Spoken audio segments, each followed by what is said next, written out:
परिचय। आपके जन्मदिन पर आपके एक दोस्त ने चॉकलेट दी है। एक अन्य दोस्त चॉकलेट का एक और डिब्बा देता है। तब आपके पास कितने चॉकलेट्स हैं? डिब्बा खोले बगैर हम कुल चॉकलेटों की संख्या नहीं जान सकते हैं। ऐसी स्थिति में हम चॉकलेट की अज्ञात संख्या के लिए चर का प्रयोग करते हैं। इस समीकरण को हल करके चॉकलेट की अज्ञात संख्या ज्ञात कर सकते हैं। उद्देश्य। इस पाठ के अंत में आप निम्न करने में सक्षम हो जाएंगे: समीकरण हल करना, लंबाई और दूरी से संबंधित समस्याओं में इसका प्रयोग करना।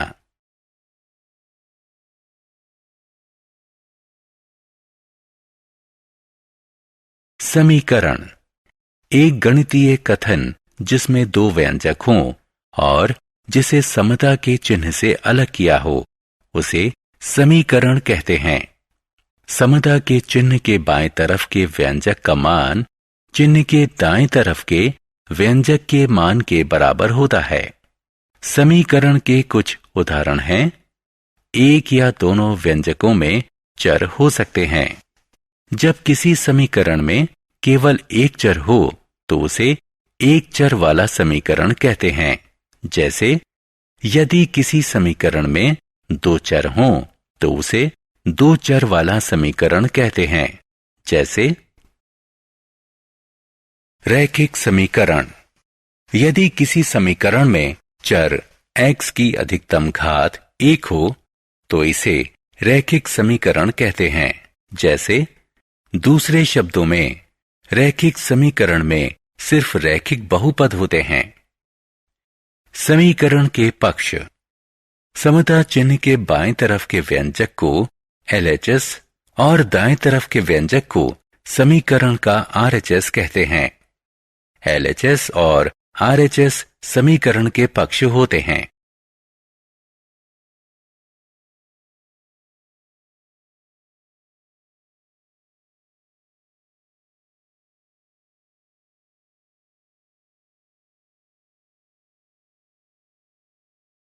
समीकरणों के हल। चर का वह मान जो समीकरण को संतुष्ट करे उसे समीकरण का हल कहते हैं। निम्न समीकरण पर ध्यान दीजिए। इसलिए 9 समीकरण x = 3 = 12 का हल है, क्योंकि यह समीकरण को संतुष्ट करता है। ध्यान दीजिए कि दूसरे महान समीकरण x = 3 = 12 के हल नहीं हैं, क्योंकि वे समीकरण को संतुष्ट नहीं करते हैं।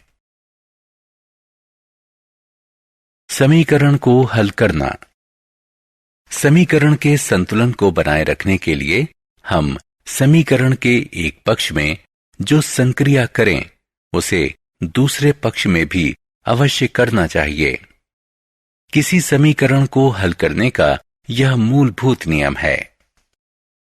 पक्षांतरण विधि।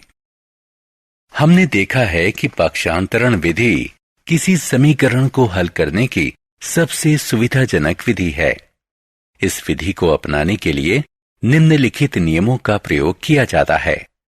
किसी समीकरण का कोई पद जिसे एक पक्ष से दूसरे पक्ष में स्थानांतरण या पक्षांतरण किया जा सकता है, अपना चिन्ह बदल देता है। जैसे यदि x - 12 = 5 तो x = 5 + 12। यदि x = 1 = कोष्ठक में -2x तो x = 2x = कोष्ठक में -1। एक पक्ष में यदि संख्या से किसी चर या अचर में विभाजन किया जा रहा है तो पक्षांतरण के बाद उसे संख्या से गुणन किया जाएगा। इसके उलट भी सत्य है। जैसे 5x = 10 हो जाता है x = 10 × 5 = 50 के। 5x = 10 हो जाता है x = 10/5 = 2 के। इस नियम के प्रयोग से चरों को बाएं पक्ष में और अचर पदों को दाएं तरफ पक्षांतरण कर दिया गया है।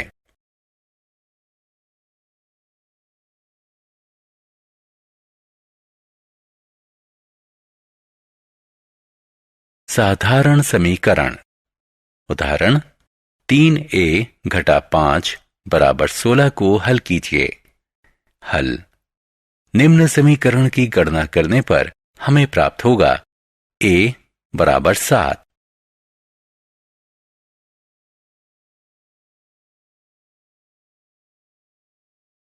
दोनों पक्ष में चर वाले समीकरण। उदाहरण x घटा 3 बराबर 5 जमा 5x को हल कीजिए। हल। निम्न समीकरण की गणना करने पर हमें प्राप्त होगा x बराबर कोष्ठक में घटा 2।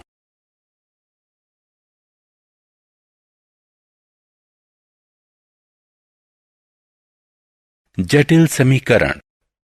उदाहरण 1 a बटे 3 जमा 1 बटे 4 बराबर a बटे 2 घटा 2 बटे 5। हल। निम्न समीकरण की गणना करने पर हमें प्राप्त होगा कोष्ठक में घटा 20 a बराबर कोष्ठक में घटा 78। शब्द समस्याएं।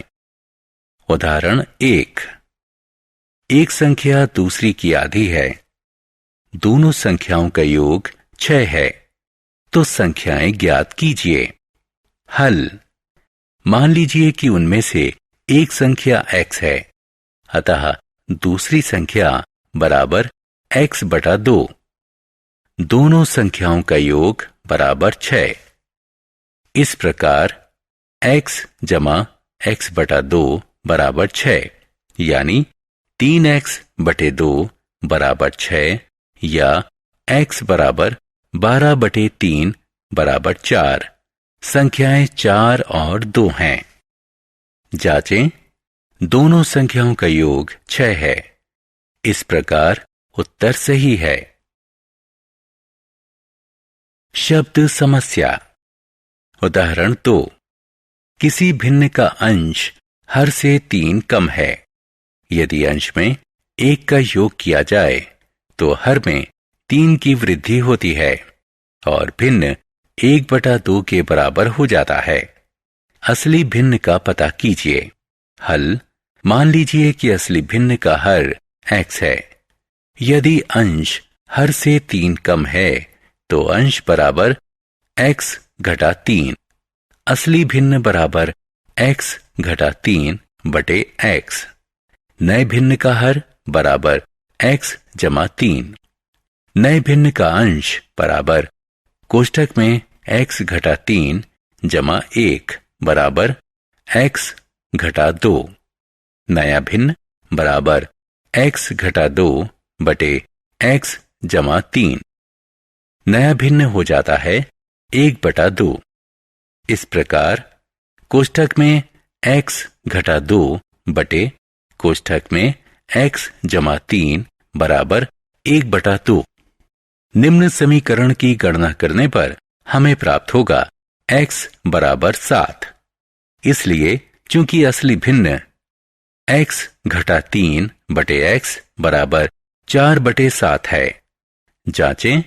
असली अंश जमा 1 और असली भाजक जमा 3 होगा, जो कि बराबर होगा 1/2 के।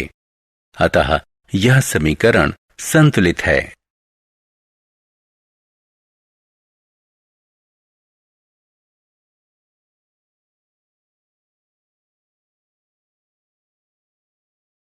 शब्द समस्या। उदाहरण 3 यदि दो संख्याओं का योग 35 है और उनका अंतर 13 है तो संख्याएं ज्ञात कीजिए। हल।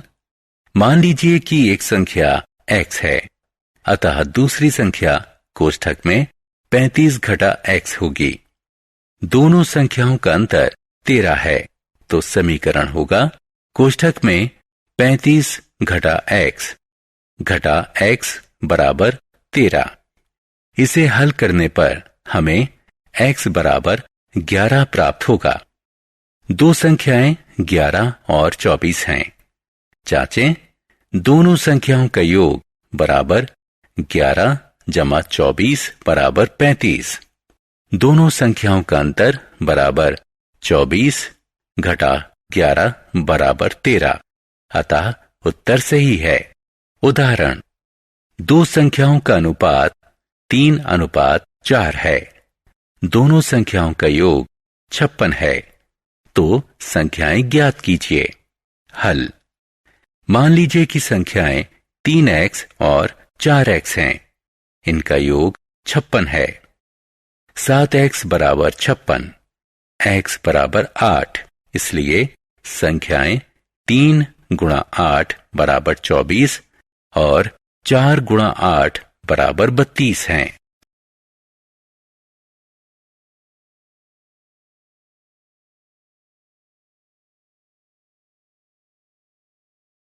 उम्र संबंधी समस्या। उदाहरण 1, अनिल अजित से 9 वर्ष बड़ा है। 10 वर्ष पश्चात अनिल की उम्र उसके दोगुनी होगी, जितनी उम्र अजित की 10 वर्ष पहले थी। उनकी वर्तमान उम्र ज्ञात कीजिए। हल, मान लीजिए कि अजित की वर्तमान उम्र x है। दी गई सारणी को देखिए। इस प्रकार बराबर x जमा 19। समस्या में कहा गया है कि अब से 10 वर्ष पश्चात अनिल की उम्र उसके दोगुनी होगी, जितनी उम्र अजित की 10 वर्ष पहले थी। आज से 10 वर्ष बाद अनिल की उम्र बराबर x जमा 19। समीकरण 1, आज से 10 वर्ष पहले अजित की उम्र बराबर x घटा 10। समीकरण 2, अतः इसे हल करने पर हमें प्राप्त होगा x बराबर 39। उनकी वर्तमान उम्र है अनिल बराबर 48 वर्ष, अजित बराबर 39 वर्ष। जांचें, आज से 10 साल बाद अनिल 58 वर्ष का होगा। अजित की 10 साल पहले उम्र थी 29 वर्ष। जांच, 58 बराबर 2 गुणा 29, यहां LHS बराबर RHS, लंबाई और दूरी की समस्या।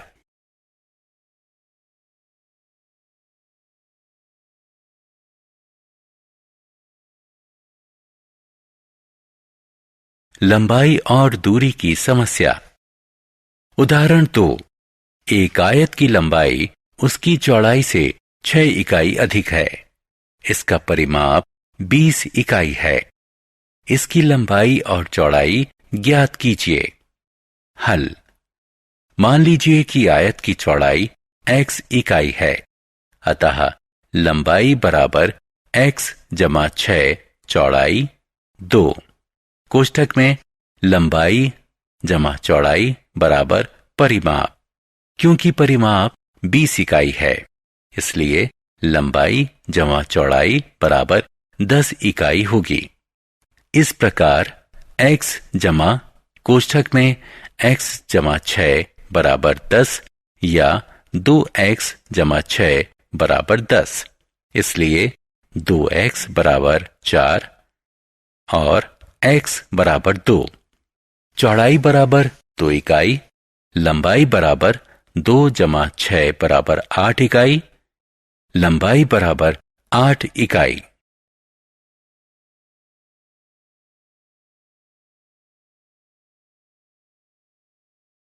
आयु संबंधी समस्या। उदाहरण, दो स्थानों A और B के बीच 240 किलोमीटर की दूरी है। एक मोटरसाइकिल एक बिंदु A से और एक पदयात्री एक बिंदु B से एक ही समय से प्रारंभ होते हैं। मोटरसाइकिल की चाल पदयात्री की चाल से 15 गुना अधिक है। प्रारंभ करने के 3 घंटे बाद एक बिंदु M पर दोनों मिले। बिंदु A बिंदु B से कितना दूर है? हल, कुल दूरी 240 किलोमीटर है। मान लीजिए कि पदयात्री x प्रति घंटा की चाल से चलता है। कुल दूरी बराबर 240 किलोमीटर। पदयात्री द्वारा तय की गई दूरी जमा मोटरसाइकिल द्वारा तय की गई दूरी बराबर 240 किलोमीटर। इसे हल करने पर हमें मिलेगा x बराबर 5।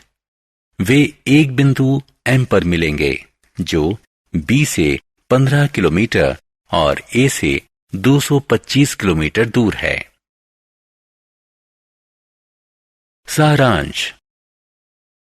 आइए हमने जो कुछ सीखा है उसे संक्षेप में दोहराएं। एक या एक से अधिक चरों वाले दो बीजीय व्यंजकों के बीच समता कथन को समीकरण कहते हैं।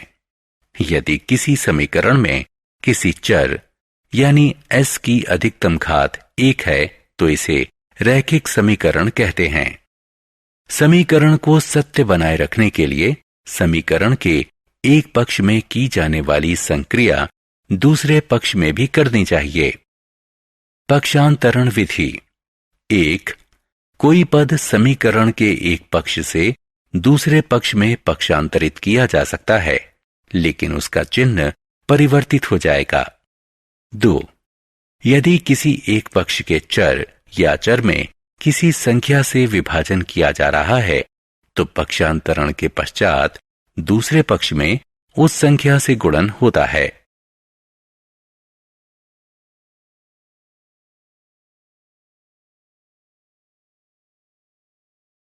किसी समीकरण को हल करते समय हम निम्न चरण प्रयोग में लाते हैं।